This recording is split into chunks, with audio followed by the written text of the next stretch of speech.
ইতালিকে নিয়ে আমরা বলছিলাম যে রাসপাদোরিকে রাখা হয়নি, কিন্তু আসলে দুঃখ প্রকাশ করছি, রাসপাদোরি স্টার্টিং 11-এ আছেন। যিনি নাই তার নাম ফেদেরিকো কিয়েজা, যেটা হয়তো আপনাকে একটু হলেও অবাক করবে। এই ম্যাচটা আপনি সরাসরি দেখছেন টি স্পোর্টসে। ইতালি স্টার্টিং 11টা আমরা দেখে নিচ্ছি। একদম শুরুতেই গোল বারের নিচে জিয়ানলুইজি দোনারুমা থাকছেন।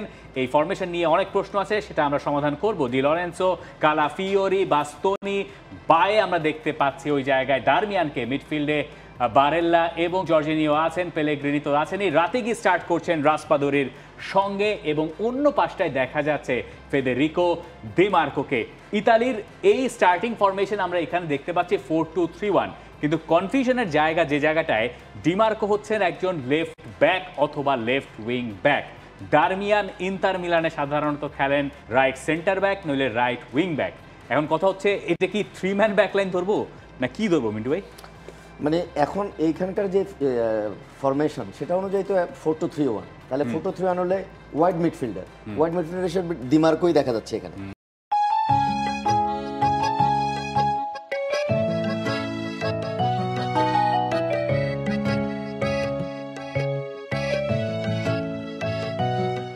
কিন্তু এখন কথা হচ্ছে যে ইতালির মাথায় অ্যাকচুয়ালি কি আছে সেটা গেম শুরু হওয়া না পর্যন্ত বলা খুব মুশকিল। এটা এমনও হতে পারে যে অ্যাকচুয়ালি ডিফেন্সিভ সলিডিটিটা মানে এমনিতেও 4-2-3-1 ফরমেশনটা হচ্ছে it will gives you the double 6, when you defend 6 man, when you attack 6 man.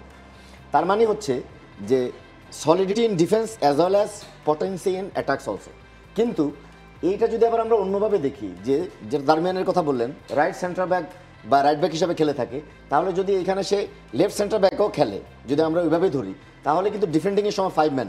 তার মানে ডিমার্কো অ্যাকচুয়ালি নিচে নেমে আসবে 5 ম্যান এবং হচ্ছে 2 জন জর্জিনিও এবং তার সঙ্গে হচ্ছে ব্যারাল্লা, ইয়েস, তার উপরে হচ্ছে প্যালেগ্রিনো নিচে আসবে। তখন রাসপাদোরি অ্যাকচুয়ালি 5-3-2 এই ধরনের হবে। এটা হতে পারে, আই এম নট শিওর, আমরা কেউই নিশ্চিত।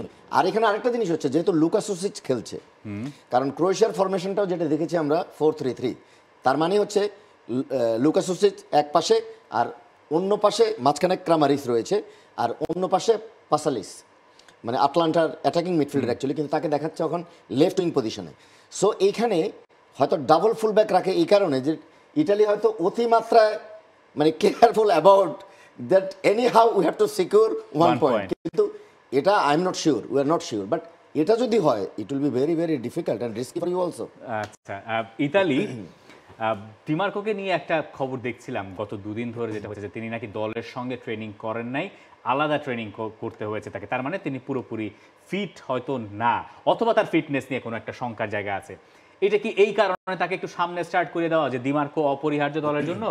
যদিও তার আগের 2টা ম্যাচ ভালো যায় নাই, আমি যতটা দেখেছি, আমার যা মনে হয়েছে এরকম হতে পারে যে ডিমার্কোকে আমরা শুধু সামনে, তার অ্যাটাকিং সাইডটা ভালো সবসময় না, যদি তার ফিটনেসের যদি কোনো সমস্যা থাকে তাহলে তাকে মাঠেই নামাবে না, তার জায়গায় অন্য উইঙ্গার নামাবে। কিন্তু তাকে নামানোর উদ্দেশ্য একটাই হতে পারে যে হয় তারা ডিফেন্সিভ ফেজে তারা 5 ব্যাকসে চলে আসতে চায়, এটা একমাত্র রিজন হতে পারে। আর অন্য কোনো রিজন যদি থেকে থাকে তাহলে খেলা শুরু হওয়ার পর আমরা বুঝতে পারবো যে কোচ আসলে কেন তাকে ওই পজিশন দিয়েছেন, সেটা কি 5 ব্যাকের জন্য দিয়েছেন নাকি আসলে অপোনেন্টকে ভরকে দেওয়ার জন্য দিয়েছেন, সেরকম কিছু হতে পারে। আর ফরওয়ার্ড লাইনে একদম যদি দেখি আমরা, যেখানে মাতেও রাতেগিকে স্টার্ট করানো হয়েছে, স্কামাক্কা আগের 2 ম্যাচে খুব একটা সুবিধা করতে পারেন নাই, স্কামাক্কার জায়গায় রাতেগি। আমি এটা বলবো যে মানে কারণ অনেক ক্রিটিসিজম হচ্ছে অ্যাকচুয়ালি ইটালিয়ান টিমের পারফরমেন্স নিয়ে, সো ডেফিনেটলি এখানে এই চেঞ্জেসগুলো প্রয়োজন ছিল অ্যাকচুয়ালি। ইভেন ম্যাথিউ দারমিয়ানকে ইনক্লুড করা এটাও একটা প্রেশার ছিল অ্যাকচুয়ালি। এবং রাত্রিগুলোর কথা যেটা বললেন, অ্যাকচুয়ালি প্রথম রবার্তো ম্যানচিনি কিন্তু তাকে স্কোয়াডে নেয় যখন উনি হেড কোচ ছিলেন, এবং জানুয়ার হয়ে বেশ ভালো পারফর্ম করেছে। কিন্তু কথা হচ্ছে যে প্লেইং টাইম কিন্তু খুব একটা উনি পাচ্ছেন না। এবং আজকের ম্যাচে অ্যাকচুয়ালি সামটাইমস যখন আপনার অস্ত্রগুলো ক্লিক না করে, if you have bench, if you have any option, then you have to put it and you have to give him some scope to prove himself also. For more updates, subscribe to our YouTube channel and click on the bell icon. Follow us on Facebook and Instagram. Download T-Sports app to enjoy exciting games and highlights. Visit tsports.com.